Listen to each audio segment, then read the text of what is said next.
We have several questions, and I'm going to let you do one of those questions that came up next.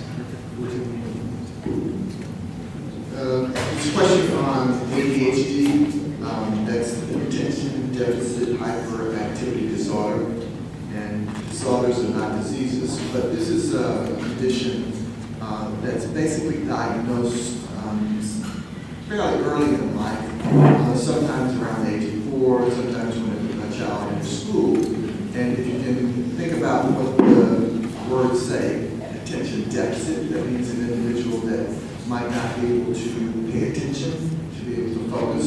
Hyperactivity disorder, it may be that they are hyperactive, that means that they have difficulty staying still, again, may be related to focus. The way that it's diagnosed is usually through a tool, a device that asks a series of questions to the parents and or the teacher if they're in school or a daycare center if they're there. And first of all, someone needs to have a suspicion that that's an issue. One of the primary concerns I have about the diagnosis is whether or not the issue is related to lack of discipline, in that kids are not being given limits by the parents that sort of make sure that their behavior is appropriate. But there are some kids that actually, when they come in office, I can see that they're bouncing around the room, and the parents say, stop it, sit down, stop it, sit down. And I say, you know how many times you told him to stop in the past 5 minutes? He's not able to stop. And then you need to think about what you need to do. The only two things that are available are either medication and or some kind of behavioral modification therapy. In general, the people that are referred to make the diagnosis in conjunction with the pediatrician who may do the testing might be a child neurologist, a child psychiatrist, a child psychologist, or a behavioral development pediatrician. My preference is for the behavioral development pediatrician. These individuals are not so many. Part of the reason they're not so many is because these evaluations take a long time. Insurance companies don't like to pay a lot of money, and so not a whole lot of folks are around. But there are a few that are around. And once you get the tool that has all questions, and if you're in school, they'll have things like paying attention to class, being able to do homework, staying in line, eating appropriately, all these things. And they come up with a scale and they base the answers to come up with the diagnosis. And then you make the referral, and then the psychologist or the neurologist comes up with a recommendation, either medication or not. A lot of folks don't believe in medication, but if you think about the importance of having a child be able to behave, if they're not able to pay attention, they're not able to focus, they're going to be a distraction, they're going to cause disruption, they're going to get labeled as being a bad kid, if you will, and they're not going to be able to succeed in school. And if they start to fail in school, they'll have issues related to that. So it's my belief that if a child really has the diagnosis, and you're going through the process of having the diagnosis, then you need to trust the physician that's recommending the therapy. And it's not that you're intended to have this kid on medication for life, although a lot of kids that have ADHD, they're diagnosed at 6 years of age, may have the disease continue on into later life. There's some individuals, I've even seen medical students, that means that they're very successful, have adapted to overcome some of these issues, but once they've gotten to a certain level of stress or information that they need, they have difficulties. So it can be something that persists into adulthood or might be diagnosed as a young adult. So it is something that's fairly common, but I think that it becomes important for the parents to make an understanding that it may be better for this patient, the child, to be on medication to be successful than it is to not take medication and not succeed. Hopefully that answered your question. I know that we're noticing this particular disease a lot more in the African American community, and dealing with it it's troubling because a lot of times we, as a community, psychological disorders, and not saying that this is a true psychological disorder, but behavioral disorders, psychological disorders, as a community, we don't handle that well. And we have to understand that we don't handle that well. I'm going to pass this all the way down.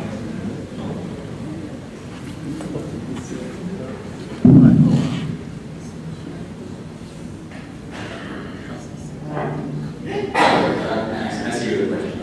So, Can you read the question? sure, the question is ADHD different than bipolar disorder? Most definitely. There are two different, absolutely different conditions that come from different places.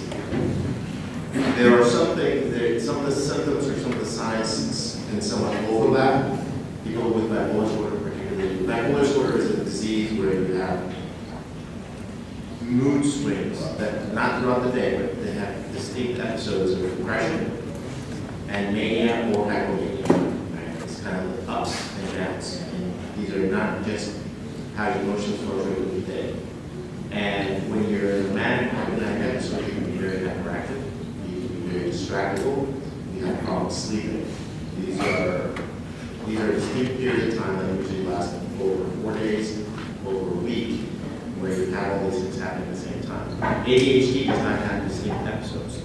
This is how the kid, generally in kids, this is how they usually react. It generally doesn't affect sleep as much or their sex life, sex drive, as you see in bipolar disorder. They can be difficult to distinguish sometimes, but they're very different diseases. ADHD is a disease, it affects children multiple different perspectives of life, not just at home, it's not just at school, it has to affect different parts. And not treating it, and it is overdiagnosed. There's that debate whether it's overdiagnosed and overtreated and prescribed medication, but if it's not treated appropriately, it can have severe negative effects on the long-term outcomes of the children. And if they don't get treated, kids are smart, or people are smart. They end up treating themselves later on with drugs that they get on the street. Is it hereditary? Oh, that's right. And is it which one? Both. So yes, they are hereditary. They're both hereditary. If you have parents, I don't have the numbers on the top of my head, but if you have parents who have ADHD, you're more likely to have ADHD. If siblings, you'll see more of that. About 1% of the population is bipolar disorder. Yes, I work with seniors and like every day, and I know that you guys talk about ADHD before you. However, we have seniors who, they can't sit still. They're always moving all day, they have a hard time resting, they're always busybodying around. What would you call that for seniors? Are we talking about like geriatric patients Yeah. who may have dementia and or delirium? I mean, it's No, ADHD. no. He's talking about. I said, what would you call that for seniors? Right. I would have to see the video to really give a better answer. But what I generally see, especially in the hospital setting, with elderly patients, I think of cognitive disorders such as dementia and or delirium, when people become very restless because they're confused, they don't know necessarily what's going on. So it's unlikely the case, but I would have to see it to be able to tell you what it is and more about the situation. And it says adult ADHD. I'd say that probably a third of kids with ADHD, these are rough numbers, outgrow it and no longer need treatment later on in life. But there are a number of adults who had ADHD as a child who require continued treatment. Excuse me. Yes, sir.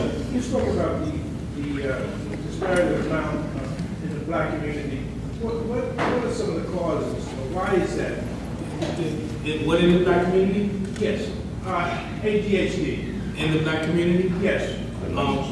The thing is do we know the cause of ADHD? I know that you can do a CAT scan and you can see different patterns on the CAT scan. when you do this with these particular patients and there are different patterns that are noticed, do we have a cause? And why is it we're noticing it more in the African American community? It may be that we're aware of it now. And in the past, they were just labeled as, a bad kid but now we're coming to the point where we're actually stepping back and saying, well, maybe there's truly something, that we can do for this kid, or there's a reason that he's not minding, or as opposed to that kid doesn't mind, he's just a bad kid, his parents don't, you understand what I'm saying? So I think it's more that as a culture, we're becoming more aware and understanding it. I think that's a part of it, but I'm not sure if it's just, is there a reason that we're being more affected by it, our kids are being more affected by this particular disease? I can't answer that question.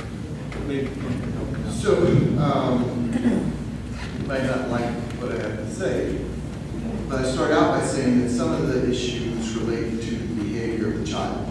So, again, it's more frequently diagnosed in boys than in girls. And I think African American boys with Caucasian teachers. And I think part of the issue is what's normal and what's abnormal in terms of some of these issues. And so it becomes important to sort of delve into some of the issues. Remember, there's not a test. You can't do a CAT scan, you can't do a blood test, you can't do anything that makes the diagnosis. It's a series of questions, and some of the questions are somewhat suggestive. So if you were to actually look at a tool, you can go online and look at some of the tools for ADHD. They ask the same question in a variety of different ways to get at the same issue of whether or not this is more related to hyperactivity or related to attention, and what are some of the issues. Now, one of the things that I used to like to do to try and get at it is the issue of video game. Someone talked about the thumbs. A lot of these video games are based upon the ability of individuals to go to different levels. And so if you are able to understand, in order to be successful at this level, I can get to the second level, and the third level, and the fourth level. It's very different. It requires attention, it requires hand-eye coordination, and the ability to really focus and understand and learn. And so there's certain skills that are associated with this. It's different than someone playing the same game over and over and not progressing in the level. So I ask about, because it's so common, about the issues of video. And so if someone says, oh, he's very good at video games, he's able to move up and be successful, then I don't think that that's an individual that necessarily has an issue with focus or the ability to learn. They just need to be stimulated to learn. Another issue you have to understand is that if kids are able to master something fairly quickly, they're interested in moving on. And if they're stuck dealing with something that they've already mastered, then they may act out and they may be concerned. And when you talk about schools in general, schools are designed to teach the medium, okay?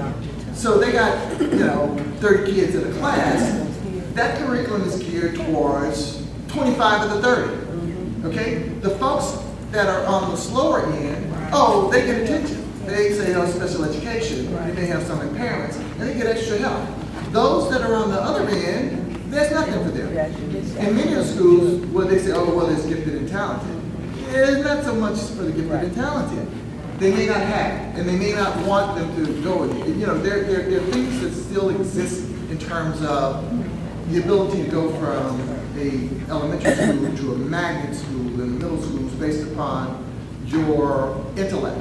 I had one of the co-workers had a son who was going to middle school and found out that he wasn't going to the magnet school. He's very gifted in science.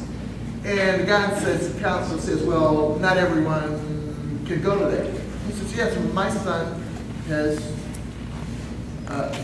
A and B's. And then he looks and says, oh, yeah, he did have A's and B's. But it's too late. Why? Well, he was Latino. And she says, well, then you go up, and you see the same thing with Latinos and African Americans. And again, one of the things that, I get on high horse. But understand that today, okay, in New Jersey and across the country, except in certain states, the majority of children at this point, and by definition under 18, are Latinos and African Americans. Majority. That means that right now about 53% of all children under the age of 18 are African Americans and Latinos. Well, how many of the teachers and the guidance counselors are Latinos and African Americans? Even in school districts that are predominantly Latino and African Americans. And so if you don't have the cultural sort of intellect that sees what's normal for these kids, then very often they can complain that say, okay, and then the next thing they want is, oh, you need to take him, he needs to be on some kind of medication, when that may or may not be the case. And so, and then again, who's doing evaluations? Are the evaluators Latino or African American? Are the specialists Latino or African Americans? And so there's a whole series of things that should go into this to make up the diagnosis and to make sure that kids aren't being pigeonholed or moved into areas that they ought not be. So it's not such an easy thing to answer. I think there are a lot of factors that may be involved, and a lot of it depends upon where you are and what's going on. Thank you, Doc. Excellent. Any more questions? All right, yes, ma'am. At one point, you said high levels of lead in children cause hyperactivity. Is that wrong? All right. Yeah, that's a good question. The question is lead exposure, and will that cause hyperactivity? Okay, so lead is very, very controversial, but I'll tell you a little bit about lead because there have been some testing of lead in the water indoors at various places in schools and in elementary. Okay, understand that lead, in many respects, is like iron and calcium in terms of the chemistry, same kind of charges. So to a certain extent, the things that influence lead and calcium absorption, iron and calcium absorption, remember that iron is present in your blood cells, also affect lead. Now, for the most part, the studies have shown that lead that's ingested by infants and young children, remember that at that age, the growing, can affect the brain development. Even small amounts can affect it. Understand that for the most part, iron, which is very similar to lead, if you are not anemic, that means that all your red cells have enough iron. Very little iron is absorbed. And the reason is, once iron is absorbed, you can't get rid of it. And if you start to absorb iron, and it's not able to get in the red cells, then it can cause damage all over the place. So your body basically says that if you got enough iron, you're not going to absorb it, and you won't absorb lead either. If you're anemic and your iron count is low, then your body's going to increase the absorption of iron, and if you're exposed to lead, it will also increase the absorption of lead. So there's no question that even small amounts of lead early in life can cause damage to the brain. And some of the damage to the brain might result in hyperactivity, so there may be an association. But we have no idea what causes ADHD. In many respects, we don't have much of an idea what causes a lot of psychiatric So it's a very complex issue. Certainly, if you have an elevated lead level in the water that you drink, you want to eradicate it. Okay? And so Newark is an old city, there are lead pipes, there's all sorts of things. And so one of the things that you can always do if you think that there's an issue is to put a filter that absorbs lead before you start to do the drink.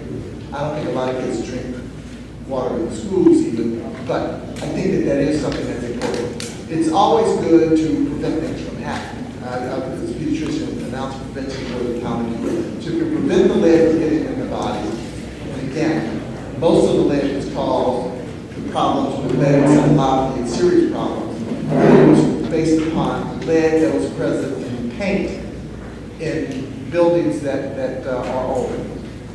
Paint today doesn't contain lead, but a lot of the buildings and housing stock in Europe has elevated lead levels in the child at that age chews on paint, it's absorbed and cause damage to the brain. All right. Again, I'm going to say the health screening is outside the door here, so if anybody wants to blood sugar check or their blood pressure check, please go out and we'll always come back. All right. The next thing I see here is what is the difference between COPD and bronchiectasis? Yes. Is the treatment the same? All right, so let's just be quick about this because this isn't the quickest answer. But the thing is COPD is it's a umbrella term, all right? Chronic obstructive pulmonary disease or chronic obstructive lung disease. And basically what I'm talking about there is that the lung, for some reason, has a chronic ailment. And the most important one is bronchitis. Bronchitis is about 80% of COPD, chronic bronchitis. The other one is emphysema. Emphysema is about 20%. And then there's a small element of severe asthma that's in that umbrella of COPD. The other thing is bronchiectasis. Now, okay, they're different diseases. COPD and bronchiectasis are different diseases because bronchiectasis is the airways itself. It's the airways that have, the airways, there's a chronic condition of the airways. Let me try to make this as plain as possible. Your airways, when there's a chronic condition happening, we have mucus glands in our airways, we have different tissues in our airways that get inflamed and swollen. And basically when that happens on a chronic basis, that swelling and that mucus production is overproduced, overdone, and it doesn't come back to normal because it's been there for so long. So some people have chronic bronchitis, they can develop bronchiectasis over a long period of time. Patients have esophageal reflux, the acid going into the airways on a chronic basis, they can develop bronchiectasis. Someone who had pneumonia, and the pneumonia wasn't cleared appropriately and they have something that just smolders and smolders, they can have bronchiectasis because those airways don't go back to normal. What actually happens with bronchiectasis is that because that mucus is always produced and you have more mucus glands than you should and they're overproducing and the swelling is always there, you're always coughing, you always have the mucus, you're always congested, that's bronchiectasis. The bronchitis basically, and it's not reversible. Once it's to that stage, it's not reversible.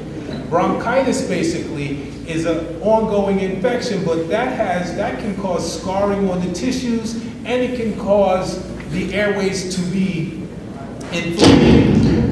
inflamed with mucus production. But once the bronchitis is resolved, the symptoms go away. The mucus decreases. Even though you have chronic changes, it's not to that degree. So it's it's sort of a different disease simply because it's gone farther. And a person with bronchiectasis, usually the treatment, they ask me about the treatment is different because with bronchitis, it's an infection-driven airway disease and you usually need antibiotics. And with those antibiotics and then things like cough medicine and things like maybe you need a little prednisone to decrease the inflammation and swelling in the airway, and you need a bronchodilator to relax the smooth muscles and open the airway up so that you can breathe appropriately. Once that acute event is over, you go back to normal breathing and the mucus will come down and you can get it under control. Bronchiectasis is different. Even though you may have the treatment, you may increase the ability to breathe and decrease the mucus production, but what happens is there's always an overproduction of mucus. And what you have to do is there's always a need for an anti-inflammatory, meaning a medication to decrease the swelling, and there's always a need for an antibiotic to decrease the bacteria in the airways, because bacteria loves mucus, and mucus is always there in bronchiectasis. So it's definitely not the same, and the treatments are similar, but the treatments are you extend the treatment with bronchiectasis. Yes, sir. Excuse me, Yes? I have a question about that. Well, hold on, this young lady's first. Okay. If you have COPD, if you Right. don't eat something not large enough, something on a regular basis, Right. it cause you to get the gas that hurts or feels almost like a heart attack or something like that. All right. Yes. You have chest pain, Yes. and you feel like you may have a heart attack. No, not Oh. necessarily, but you can still feel it. It's like, it's difficult to use the right adjective. Right. But if you don't eat something on a regular basis, it doesn't have to be a lot, just a little something, to eat something on a regular basis, it can cause you to get that feeling in your chest. Okay, Okay. all righty. The difference is trying to differentiate esophageal reflux and like spasm in the airways where you feel that pressure. Okay. All right? There are three things that I worry about when people come in and say, I feel a little funny feeling in my chest. Number one, is it esophageal reflux? Number two, is it bronchospasm? Number three, is it cardiac? Okay, those are the three things that I think about when I start. Now, in trying to differentiate that, history is the first thing that I need to understand. Do you have acid reflux? Yes. You know what I mean? Is it a problem at nighttime? Does it wake you up at night and start coughing in the back of your throat? Is there irritation in the back of your throat? Do you feel that when you wake up in the morning, is there like an acid taste in the back of your throat and that type of stuff? A lot of times, if those things are happening, it may be reflux. If it's associated with wheezing all the time, and in the middle of the day it happens, and you're exercising or moving and grooving, and the wheezing starts, and you get this chest tightness or feeling, all right. Or does it happen in times of exertion or things like that? Did you get nauseous with it? Did the feeling kind of move up into your jaw or down your left arm? Those are things that I think of as cardiac or heart. So the history gives me an idea, and then from there we would do tests to try to determine which one it would be. Yes, ma'am. Yes, sir, in the back. When I was in the hospital a couple months ago, they told me I had COPD. You had what? COPD. COPD, yes. They gave me the help, but it didn't work. It didn't work. Okay. All right. Every day I call. When I call, when I spit, some white come over me. So what comes over you? Oh, white phlegm. Okay. Yeah. A little bit piece of white stuff come over it. I don't know what it is. And then they said, every time I breathe, I got bronchitis too. So I want to know, how can I get rid of this stuff? All righty. The question is, with COPD, he was told he had COPD, he has a cough with some white phlegm, and I'm assuming that you get short of breath sometimes, Yeah. all right, and all of that. The question is, your doctor should take a good history and find out whether you were a smoker in the past. Yeah, I was. Yeah, and do you still smoke? No. No? And the things are, have you, like every winter, do you catch colds and have a little bronchitis or something like that? Yeah. Yeah, and those are the type of things that irritate your airway. Also, what we were talking about, esophageal reflux can be a part of it, or if you have sinus conditions with postnasal drip, that's another reason that people get bronchitis.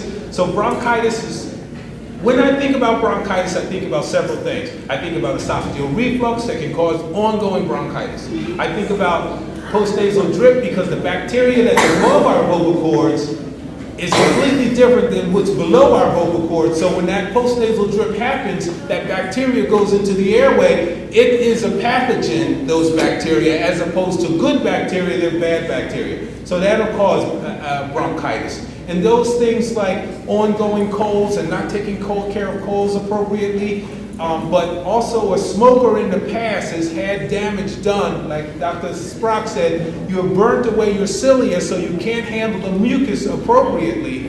And a lot of times you're more prone to things like bronchitis and reoccurrence and the shortness of breath and the mucus production. And a lot of times when you wake up in the morning and you're coughing that white phlegm, it's an ex-smoker's cough. And we can't do anything about that other than treat you with the medicines that we have and hope it will help. Because all day long my nose be running. I know, but what you're going to have to do is talk to your doctor about these symptoms, and they can help you with different medications, and hopefully you'll do better. Okay?